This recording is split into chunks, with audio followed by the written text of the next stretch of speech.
और घर के अंदर अगर वो माँ भूखी है तो यह कथा सुनने का कोई फायदा नहीं है। अगर घर में बैठी हुई माँ अगर दुखी है, वह माँ बच्चे से क्या बताएं आपको। आज के समय में बड़ी ही विडंबना है महाराज समाज में। बच्चे बड़े होते हैं ना तो माता पिता को छोड़ देते हैं, दूर हो जाते हैं। अगर जीवन में माता पिता पसंद नहीं है, माता पिता खुश नहीं है, तो जीवन में बच्चा चाहे कितनी ही बड़ी नौकरी कर ले, उसकी नौकरी वो व्यर्थ है। माता पिता जीवन में भगवान से भी बड़े होते हैं महाराज। माता पिता से बड़ा इस जीवन में कोई नहीं है। जीवन में अगर भगवान को पसंद करना है ना, तो सबसे पहले अपने माता पिता को पसंद कर लेना, भगवान ऑटोमेटिक पसंद हो जाएंगे। माता पिता की अद्भुत महिमा है, अद्भुत महिमा है। और यह ग्रंथ तो साक्षात भगवती है, यह तो जगत की माता है। तो यह जगत की माता तब प्रसन्न होगी, तब आपके घरों के अंदर आपके माता पिता आपसे प्रसन्न रहेंगे। जीवन में मां की महिमा अद्भुत है, अद्भुत है।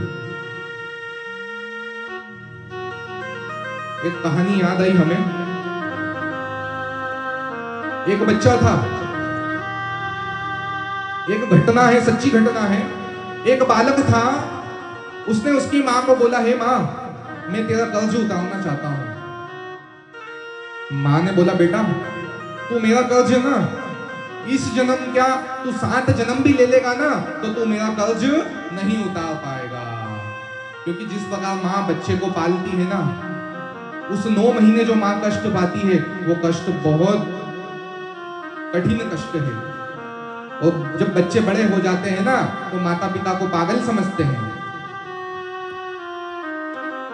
इसीलिए हम बोलते हैं कथा में, हमारी कथा में जवान बच्चों को लाया करो, अपने अपने बच्चों को कथा सुनाने लाया करो।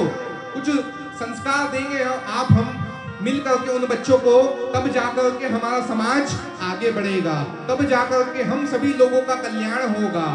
इसीलिए कथा में बच्चों को अवश्य लाया करो। क्योंकि यह कथा जो है ना, हमें आपसे कोई दक्षिणा नहीं मांग रहे हैं कि आप आओ हमें पैसा दो। हम आपसे पैसा कमाने नहीं आए हैं। हम आपको, देखिए, जीवन में हमारे माध्यम से अगर आपका कुछ अच्छा होगा तो वही हमारी दक्षिणा है। अगर आप किसी के परिवार के अंदर अगर खुशियों का दीपक जल जाए हमारी कथा सुनकर, और उस व्यक्ति के घर में कुछ बदलाव आ जाए, तो हमारी कथा सफल है। अर्थात कथा करके पैसा कमाने वाले तो बहुत आते हैं, हमें पैसे से मोह नहीं है।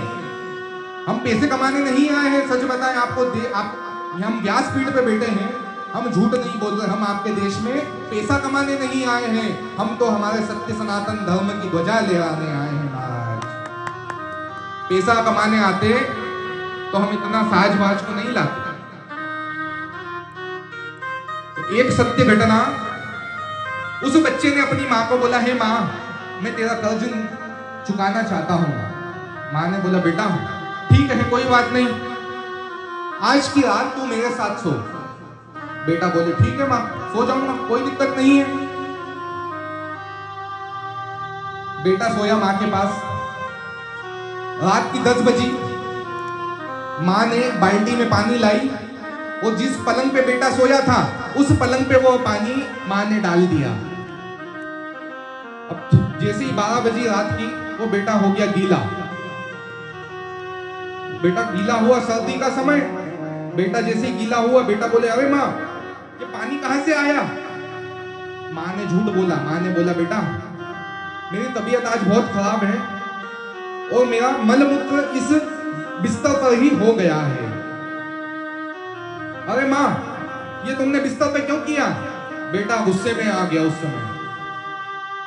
बेटा गुस्से में आया, बेटा ने फोन लगाया नौकरों को, अरे नौकरों जल्दी आओ, ये माता जी को हॉस्पिटल लेके जाओ।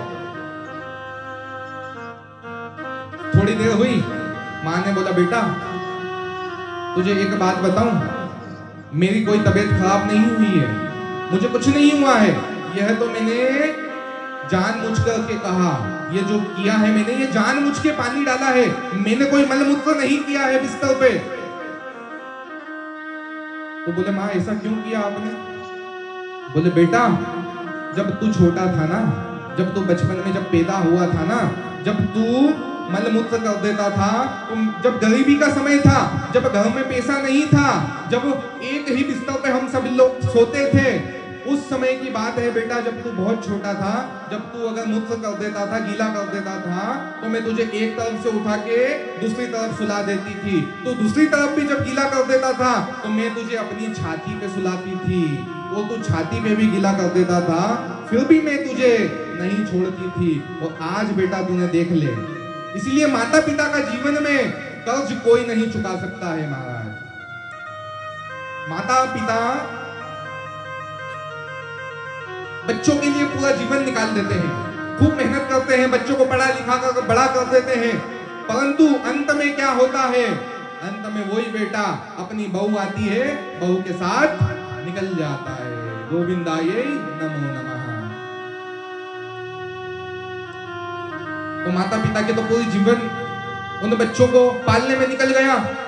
बाद में बहू आई, बेटा बहू का गुलाम हो गया, बहू का गुलाम हो गया, और वो तो निकल पड़ा ऑस्ट्रेलिया, अमेरिका, लंदन, कनाडा, सब विदेशों में जा जाके बस जाते हैं। परंतु कोई बात नहीं, जीवन में अगर कोई काम है तो जाना चाहिए, परंतु माता पिता से भी प्रेम उतना ही होना चाहिए। बुढ़ापे में माता पिता की सेवा करनी चाहिए, बुढ़ापे में माता पिता को वृद्ध आश्रम में नहीं छोड़ना चाहिए।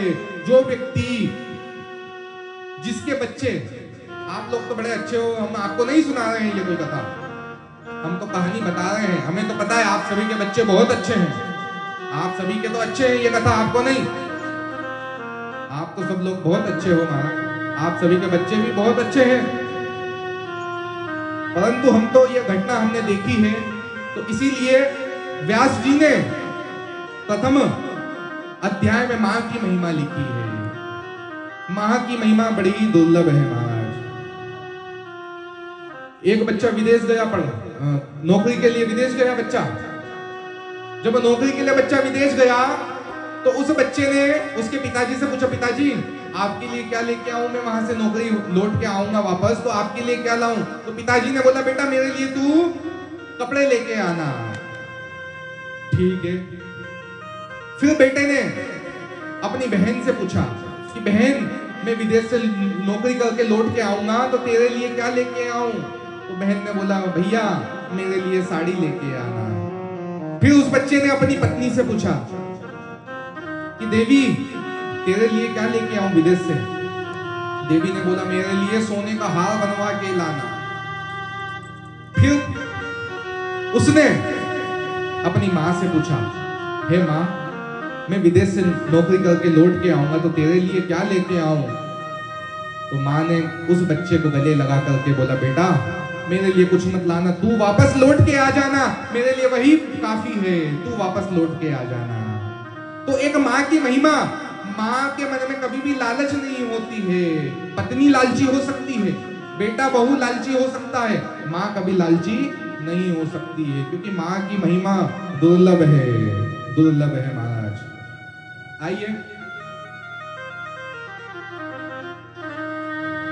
आज अब हम चाहते हैं कल से थोड़ी कथा हमारी जल्दी शुरू हो जाए। क्या है कि ये समय हो जाता है ना, अब 9:10 तो यही हो गए, और हमारी कथा में हमें चाहिए थोड़ा समय, क्योंकि इतनी देर तो हमें थोड़ा आप लोगों को समझने में लगता है। हम यहाँ आके बैठते हैं, फिर आप सभी लोगों का मुख देखते हैं, तो आप लोगों का हमें एक्सप्रेशन समझने में थोड़ा समय लगता है, और जब समझते समझते तो टाइम ही पूरा हो जाता है।